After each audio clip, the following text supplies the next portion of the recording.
All right, so I bought the MechMaxx wood chipper because I'm again trying to push into the forest here, get rid of all these small shrubs, and I kind of want to selectively cut the trees, give them a little bit more room to grow, and pick which trees I want. Right, I want to get rid of all the aspen trees. They're just junk wood. They're not good for burning. They're not good for lumber. They break off because they get too heavy at the top. They're just really not good trees.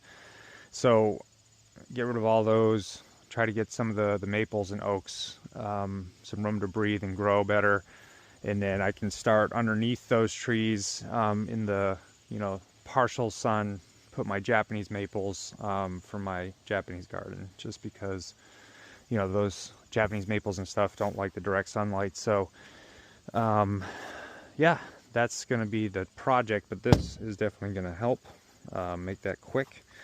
Did a lot of review checking on it, and this thing, 35 horsepower, seems to be the most practical, affordable, homeowner style wood chipper. For the price, I don't think you're going to beat it. And a lot of people have been testing this thing for well over a year or two and had, next to no issues with it. So just one guy said that the exhaust clamp came loose. Other than that, the thing's just go. So I'm going to open this up, and when I'll have it all set up, I'll show you guys the unit, and we'll go ahead and start chipping up some of the brush that I've already cut down, and we'll just start working our way into the woods and really open this place up. It's going to look really pretty eventually.